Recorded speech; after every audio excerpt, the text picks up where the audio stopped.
Hemen girip versin tezleşip.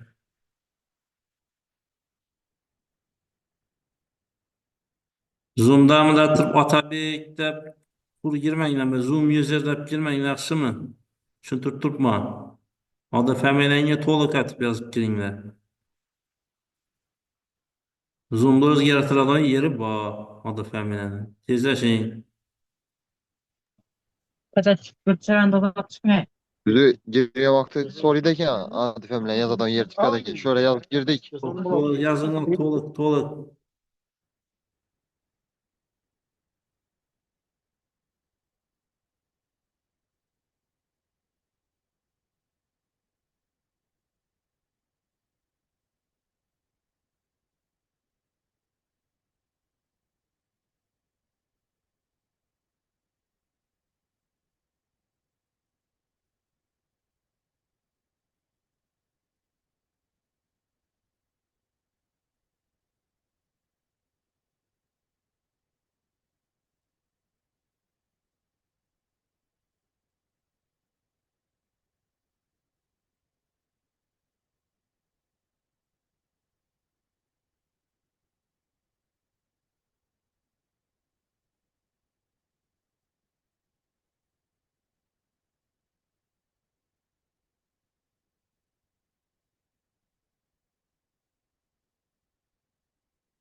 Benimizin görüp tutma. Selamünaleykümden dolayı yok.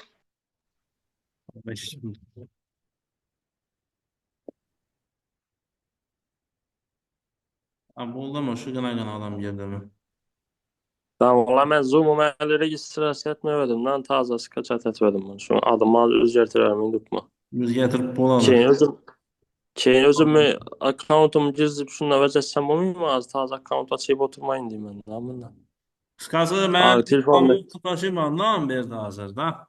Çünkü necə təməndik? yoklama için tasaladı bu royxatlar. Şimdi izlemi? Özü Atabek bir dənə bu şeydi 5 qrup var içində. Bakın Atabek bir de 5 grup baba. Şuna ayıb tutmaq bir dənə boş şey. Ne grup bazı yazılar. Şu toluk etip yazılar. Tamam, ayıb tutmaq mən registrasiya etmədim hala. Hazır qaçat etdim Zoom-nu. Arı telefondakini ötürüb bərəmən keyində tutmaq bu. Login parol yazdım da yok. Bu bana söylemez. Hazır yaxşı düşündüm abi beydə mən tapmıyorduk man. Neydi özgərtirişin damınlar tapmıyorduk. Ma farkı yok. Ben adı femelen taşan vaxtında çıkmasanız da özəyizdə cavab verəsiz ona. Yaxşı Ne mı? oldu mən özüm üçün screenshot etib koyamaş olmayın şu dərsdə bağmandı.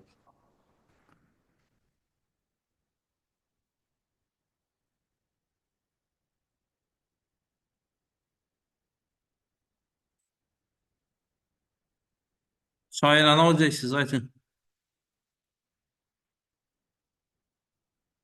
Şaire. Aytın ne olacaksınız? Kol göderipsiz. Bana mı şaire verdi? Satın boyu var şaire. Selamünaleyküm. Selamünaleyküm. Ben Damla. Aytın ne olacaksınız? 234'ten ben. Abi yaxşı, şunu yazıp koyarlar ha, grup adı feminen, yaxşı mı?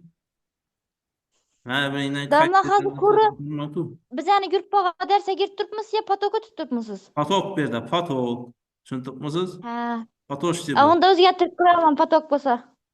Şu çay tutmam ben bir de, patoş diye spor tuttu bir de. Şunu tutmuşsa, Yaxşı. 5 ta grup var bir de. Eləsə mən dərsdə başlayayım. Ekranı şeylətəmən. Aytasda göründü mü yok mu? Ekran görüntü mü? Havadamla göründü. Aman göründü ustad. Alan köründe damla. Aha. Hoş. Esa dersimizde başlayacağız. Birinci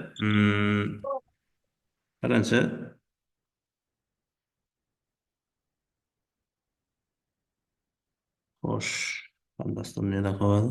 Hozir. Silabusni ochib, mana bilan danishib chiqamiz. Mobil ilovalar yaratish fani bilasizlar. Bu fanimizni biza 5-semestrda o'tdik sizlar bilan. Buni ders soati birinchi semestr, 5-semestrimizda 16 soat ma'ruza, 14 soat amaliyot bo'ldi. Endi bu semestrimizda 14 soat ma'ruza va 16 soat amaliy mashg'ulotlar bo'ladi. Demak, amaliy mashg'ulot darslari ko'proq ekan. Ma'ruza darslariga qaraganda. Demak, bundan ish bo'ladi. Amaliy mashg'ulotlardan topshiriq berib boriladi. Kim topshiriqlarni ishcha bilmasa, bahosi pasayib ketadi. Modulda kurs ochildi. Hammangizga girdingizlar, hammani qo'shib qo'ydim. Shuna materiallar, video darslar tashlab boriladi. Şöyle topshiriq ham tashlanadi. Shu topshiriqni tashlagandan keyin keyingi amaliyot darsidan to'liq ishlab bo'lishi kerak bo'ladi. Tushunarlimi? Har bir topshiriqni. Esa bugungi darsimizni boshlaymiz. Bugungi darsimiz bo'yicha amaliy mashg'ulotlarimizdan, ya'ni 6-semestrda bugungi mavzumiz fon rejimida ma'lumotlarni yuklab olish, progress bar, async task orqali serverdan ma'lumotlarni yuklab olish va yuklash jarayonini foydalanuvchiga vizual ko'rsatish mavzusidan iborat bo'ladi. Buning uchun biz albatta Android Studio dasturiy muhitidan foydalanamiz. Android Studio dasturiy muhitidan nechata foydalanamiz. Buni birinchi semestrdan ko'ryapmiz, qarang. Ya'ni shuni dasturni birinchi ishga tushirishdan boshlaymiz ishni. Yani dastur ishga tushdi. Dastlab dastur ishga tushgan vaqtida ko'pchilikda loyiha bo'lmaydi, loyiha ochish so'raydi. Ya'ni shu loyiha ochishdan birinchidan ko'rib ketamiz, boshidan takrorlab olib. Hamma eshitdikmi? Javob bermanglar bir. Hava eshitib. Odamlar eshitib turibmiz. Nereden başlayamiz ishni ayting qani? Loyihani ochish uchun. O'tgan semestrda o'tdim. New project'da. New project'da bosamiz, yaxshi, молодец. Endi qaysi yerga kiramiz? Hozir eshitganlar qo'shib qo'ying. Qaysi yerga kiramiz endi? Birinchi empty views activity degan tanlaymiz, Nechun tanlaymiz buni? Bilamizmi? Sababi biza bo'sh, hali hech narsa yozilmagan activityni tanlashimiz kerak. Endi bu yerda loyihani beramiz. Misol uchun test yuklash yoki bo'lsam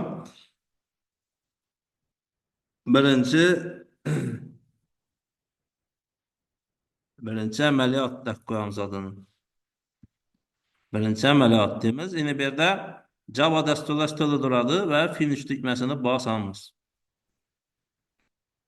Endi dastur yuklanib olishini kutamiz.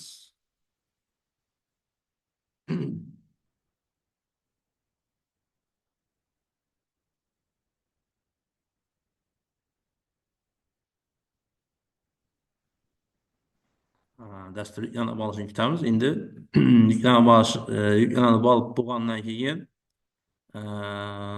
kodlarni tayyorlab qo'ymoq, shu kodlarni tashlab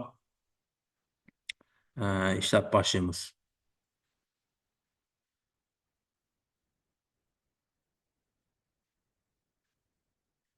Bilasizlar, Android Studio dasturlash muhiti kompyuterda sal sekinroq ishlaydi. Sababi bu ko'pchilik kutubxonalarni nima qiladi? Sinkronizatsiya qilib o'qib oladi. Ya'ni safar loyihalayotgan vaqtimizda kutubxonalarni ko'rib chiqadi. Kamchiliklari bo'lgan bo'lsa, internetdan yuklab oladi. Her safar Android Studio ishlatayotgan vaqtimizda uni loyiha ochayotgan vaqtimizda dastlab nima qilamiz? Internetga yo'lab qo'yishimiz kerak bo'ladi. Yine bir de Gradle degan kısmı var. Bunu bilamiz aqrang. Bu Gradle kısmı bizlere kanalarni yüklep olish uchun kerak bo'ladi. Kim yodimda qoldi shuda activity no'sha taradi. Ha? Activity. Main activity borang. No'sha taradi shu main activity. Vazifasi. Ha, bilmayman.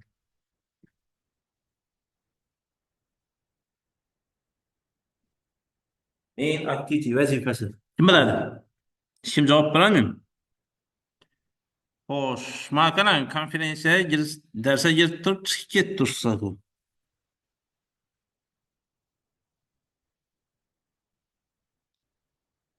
Xo'sh, yaxshi. Bu yerda hozir uchastkani ham yo'l yozdirib turibman. Kim chiqib ketdi, kimga turibdi, ko'rinib turibdi bu yerda. Shuning uchun darsdan chiqib ketmanglar. Yaxshimi? 33 dan bormi? 233 dan. 233 KDT. Evet, şurada damla. Xo'sh, 22 odam bor bu yerda. 20 odam bor bu yerda hozir. Men bilan 21 turibdi. Общий потокda 117 odam bo'lishi kerak-da. Xo'p, yaxshi. Damlama 232'den Esa, qarang, birinchi kodlarni tashlab qo'yishimiz endi. Endi bu yerda 3 ta kod tayyorlatganman. Birinchisi manifest. Manifest faylimni Android manifest XML mana ichindagi kodimizni olamiz. Mana ham kerakligini olamiz. Kerakligini olamiz. Bizlara shu internetdan qismi kerak bo'ladi. Manifest fayl bilamiz, bu manifest fayl bizada nima qiladi? Asosan Androidda barcha aktivitelarni ishga tushirishga yordam beradi bizga. Barcha aktivitelarni ishga tushirishga yordam beradi. Bu yerda birinchi permission tashladim. Ya'ni permission bu ruxsatlar. Biza bugungi darsimizda ya'ni internetdan ma'lumot yuklab olayotgan vaqtimizda shu ma'lumotni yuklab olish jarayonini ko'rsatib berish. Ya'ni skachatni ko'rsatib berajakman. Skachatni biza bilamiz aqrang. Internetdan ma'lumot skachat etsak bo'lsak, nima qiladi? Progress ketadi, ya'ni jarayon yetadi. Shu jarayon yetib turgan vaqtida nima qiladi? Bizlar foizlarni ko'rsatib turadi. Sanab.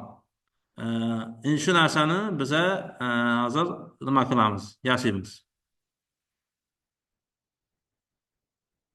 Endi yana bir activity main XML ochamiz. Activity main XML ichidan hamma nimalarni tashlab olamiz nimaga. Bizada layout faylimiz bor, shuning ichida nera tashlaymiz? Activity main XML ichidan tashlaymiz kodlarni. Ya'ni bu bizlar hozir yuklab olishdan knopkani bosganimizda nima qiladi? Shu jarayonni ko'rsatib berish uchun. Takrorlab olamiz. Liner layoutni vazifasini oladi. Ha? Liner layout. Kim aytadi?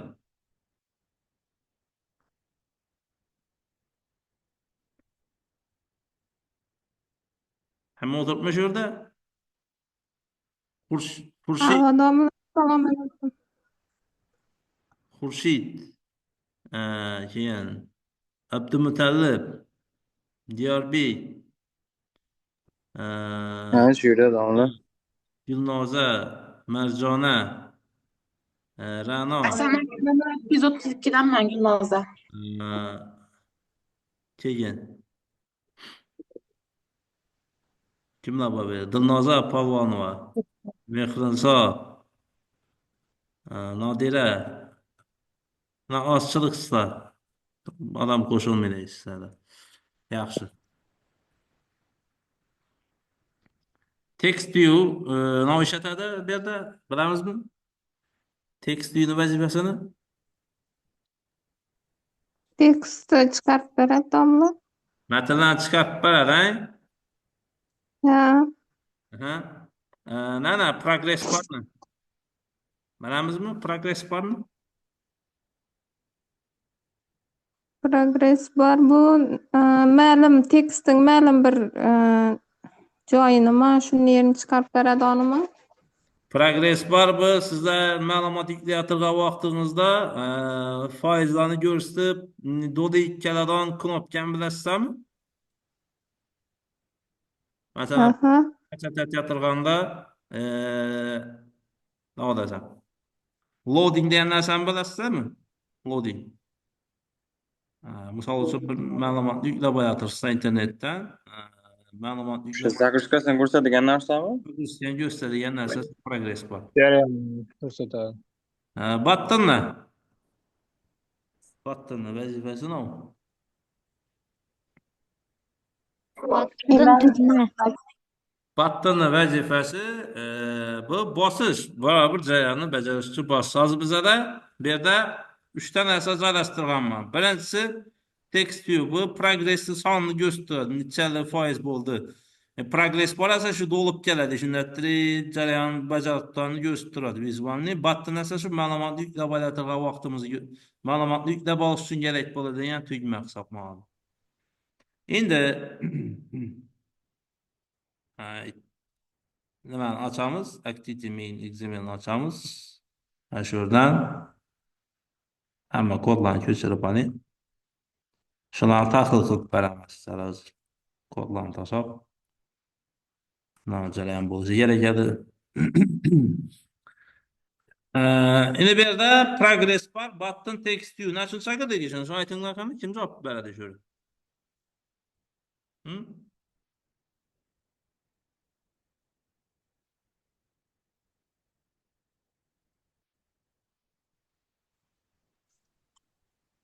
Domla men geç kalkıp girmedim. Saat 1 Ya sizlardan başka adamların bakıp bir daha hazır. 18 adam oturttu yine. Girgeni çık gitip yattı.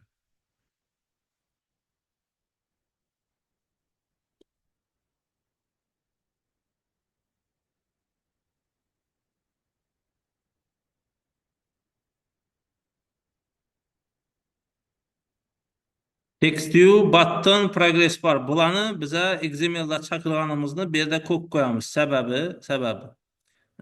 Bir de bize bularni nima qilamiz? XML'dan chaqirib olishimiz uchun kerak bo'ladi. Oldin bularni obyektini yaratamiz. Keyin onCreate degan funksiya bo'ladi bu. Bu onCreate bizlar Android qurilmamiz ishga tushgan vaqtida birinchi bizlarga ko'rsatib beradigan funksiya onCreate funksiyasidir. Bu yerda chaqirgan obyektlarni endi find view by id funksiyasi orqali XMLdan idsi orqali chaqirib olamiz bu. Nimalarni? XML viewlarni. Endi bu yerda button basılganda bu yerda download task degan class bor. Shu execute qilinadi, ya'ni execute bajariladi. Ya'ni nima bajariladi? Bu yerda internetda shuning link bor. Bu link shuni 100 megabaytli bir fayl bor. Shuni bizlar yuklab olacakmiz. Bu yerda download task degan class ochiladi. Bu class, yine bu classimiz async task degan classdan meros oladi. Async task klassini vazifasi bizlara internetdan yoki qandaydir bir yüklama bo'layotgan vaqtda, internetdan ma'lumot olayotgan vaqtimizda, masalan, bizani fonimizda, ya'ni viewni, ya'ni UI interface'da ishni bajarib emas, bizlar UI interface'dan tashqari joyda ishni, ya'ni orqa fonda ishni bajarishga, ya'ni progress jarayoni, ya'ni yuklab olish jarayonini bizlara amalga oshirishga yordam beradigan klass bu async task klass hisoblanadi. Async task klassda 3 tane metodi bo'ladi. Birinchisi onPre-execute, doIn background hamda onProgress update va qo'shimcha yana bir funksiyasi bor. To'rtinchi bu onPost-execute. Demak, birinchi onPre-execute ni nima qilamiz? Bunda bize birinchi jarayon boshlanishi, ya'ni qarang. Ya'ni bu yerda progress barra, ya'ni boshlang'ich 0 qiymatni bilamiz. Ya'ni nimasi progress, ya'ni endi boshlanayotir jarayon. Ayni bu yerda progress text deyamiz, ya text view, ya'ni yuklanmagan degan text turadi bu yerda. Jarayon endi boshlanayotir. Ya'ni knopka bosiladi, knopka bosilgan vaqtida bu yerda ishi ikki narsa on pre-execute, ya'ni bizlar UI interface bilan ishlaydigan funksiya bu. Shu UI interface'dagi nimalari, obyektlarga qiymat beradi ikkisine. Birinchi progress bari va progress text degan text uyimize beradi. Endi şurada en qiziqarli joyi bor, bu do in background. Eng asosiy ishni shu do in background bajarib beradi bizlarga. Ya'ni arka fonda bizlarga görünmüyor durup internetdan manzilga giradi va manzilda faylni yüklab olish jarayonini boshlaydi. Ya'ni bu yerda HTML URL connection degan klassimiz bor va input stream degan klasslarimiz bor. Bular ikkisini ishlatadi. HTML URL connection bu internetdagi manzilga ulanishni amalga oshirib beradi va input stream bu shu topilgan faylni nima qiladi? Byte'lar aylantirib yüklab olishga, ya'ni fayl aylantirib olishga yordam beradi bizlarga URL'dagi ma'lumotni. Bu kodlarimiz try cach'da yoziladi. Try cach'da vazifasini bilamiz, ya'ni xatoliklar bilan ishlash. Ya'ni nechun bu yerda try cach'da yozamiz? Sababi try cach'da yozishimizning sabab bizlarni internetda uzilib qoladimi yoki faylda xatolik bo'ladimi? Shu xatoliklarni tutib olish uchun try catch ichida yoziladi. Try ichida bu harakatlar yoziladi. Catch'ni ichida esa nima yoziladi? Tutib olingan xatolik yoziladi bu yerda. Finally esa bu yerda oxirgi bajariladigan ish, ya'ni bu har doim ishlaydigan qism bu, to'g'ri? Finally. Ya'ni cach'dan keyin masalan dasturda oxirgi bajarilishi kerak bo'lgan, ya'ni input streamlarni close qilish kerak va connectionlarni disconnect, ya'ni uzib qo'yish kerak. Shular finally'ning ichida bajariladi. Endi bu yerda URL'ni tutib olamiz, ya'ni bu yerda URL keladi. URL, ya'ni bize yani bergan bir de URL'imiz keladi. Endi shu URL 0 degani bizlar shu nimani URL'ni oladi, parametrini va şurada şu URL'a connection bormi? Connection'ni bu yerda connect beradi, ya'ni ulanish beradi. Eğer şurada connection'ni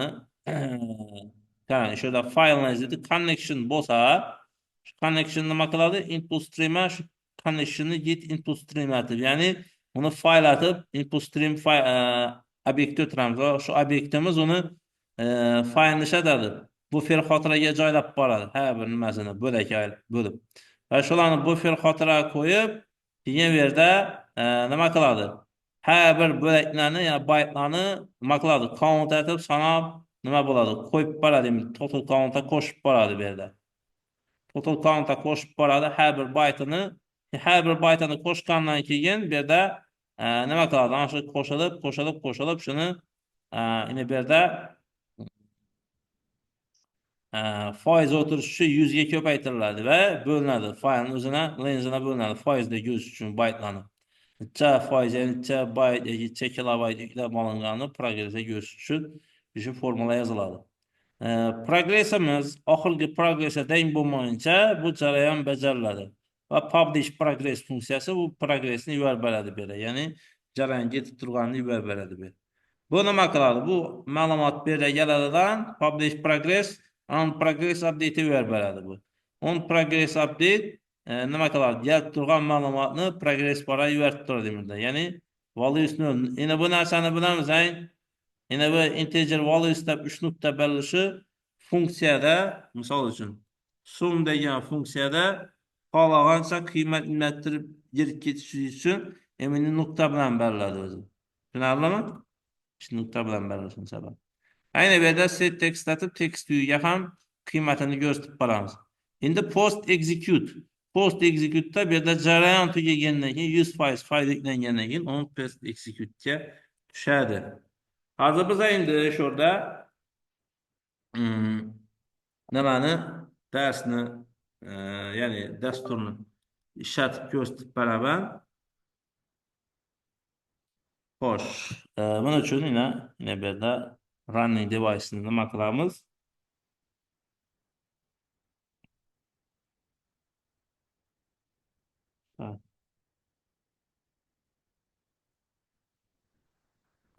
Progress ketdi. Ma'lumot yuklashni bosaman. Qarang, hali yuklanmagan. Yana yuklanyapti. Ko'rdingizmi? Yana jarayon ketib turibdi, fayl yuklanib turibdi bu yerda.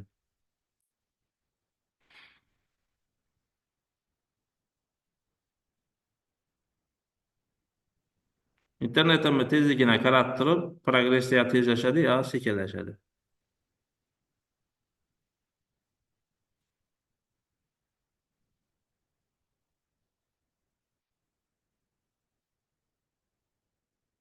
Ha, turib tezlashib nima qilib turibdi. Ana yüklep bo'lindi 100%, yani bu qismi o'tdi endi. Demak, bugungi o'tadigan narsamiz shundan iborat edi. Endi sizlarga topshiriq shundan iborat bo'ladiki, bu hali faylni xotirada saqlamaydi. Sizlar faylni bir xotirada, ya'ni papkaga saqlayotasiz va nom bilan saqlaysiz bu faylni. Tushunarlimi? Va ayni bu yerda yuklangan faylni ko'rsatadigan nima qismni joylashtirasiz. Tushunarlimi? Topshiriqni yozib beraman. Uyga vazifa topshiriqini. Hozir haykal paytni oching. 6.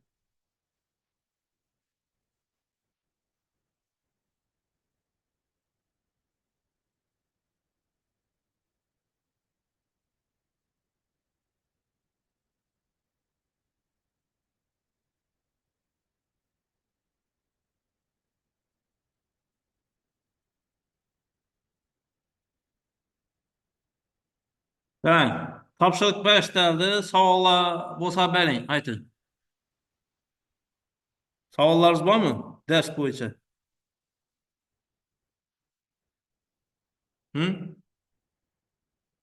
Hozir bu yerda kimlar bor endi? Qurvangul, Shoira, Sharipova, Yo'man, yo'man. Sohid, Zebiniso, Matrasulova, keyin Derhal qo'shilmaga keladi bular, ha. Vaisi Feruz chiqib ketadidan qo'shilmaga keladi bular, yurmay ko'rib boshlasam. Ha? Yo'qlamani. Xullas, darsimiz davomida qatnashgan odamlar screenshot atib qo'yamiz.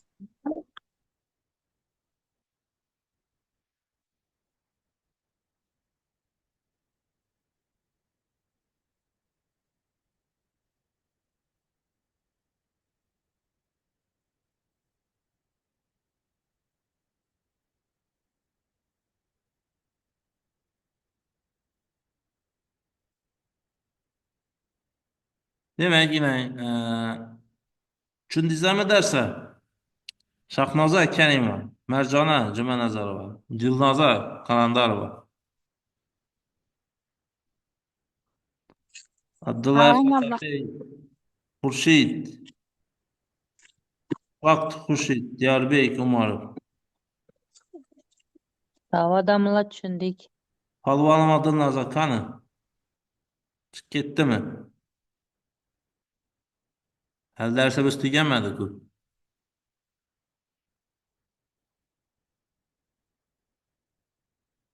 Xullas, qarang, talabalar, har hafta o'tiladigan darslarimiz shu tarzda bo'ladi. Kim qatnashdi, kim qatnashmadi, shuni monitoring qilib boramiz. Qatnashmagan talabalar endi olib boraveradi. Tushunarlimi?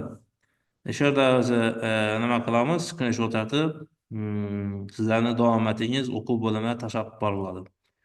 O'zlari ko'rib, o'zlari yo'qlama atadi sizlarni. Tushunarlimi? Esa Tushunarli ustoz. dersimiz tamom bo'lsin, ammo Zoom vaqtga mos qolibdi.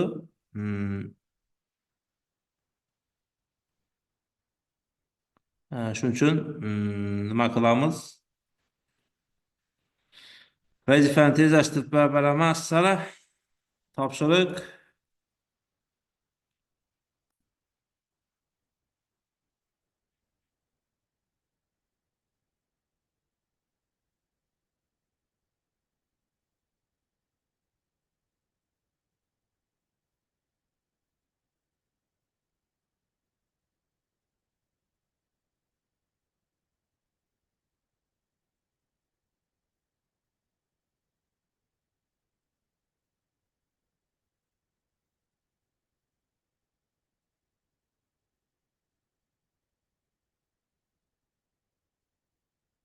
Demak, vazifa shundan iborat.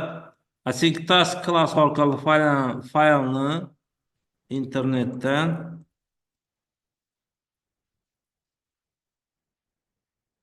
xotirasiga yuklab, saqlab, dastur interfeysida ko'rsatishdan iborat bo'ladi. Tushunarlimi? Topshiriqimiz shundan iborat. Ekranga o'tibmi? Topshiriqimiz Ova ko'rsatdik. shu narsani keyingi darsimizda ishlab topshirishingiz kerak bo'ladi. Buni modulga yuklab qo'yaman. Video darsdan modulga yuklab qo'yaman va kodlarni ham tashlab qo'yaman modulga. Shundan foydalanib ishlaysizlar. Yaxshi. Keyingi darsda ko'rib chiqaman va baholayman bu narsalarni. Tushunarlimi? Mayli ustoz. Xo'p, mayli. Savollar bo'lmasa darsimizni yakunlaymiz. Savollaringiz bo'lsa bering.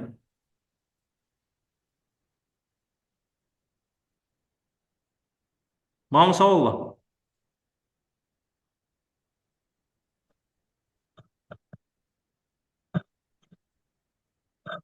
Savollar bor. Modulga yuklaymiz oxirang ustoz. Ha? Ishlab modulga yuklaymiz oxirang. Ava. Yaxshi. Yaxshi.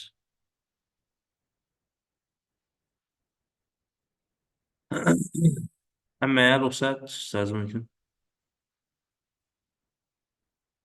Narsamiz tamom. Yaxshi, rahmat.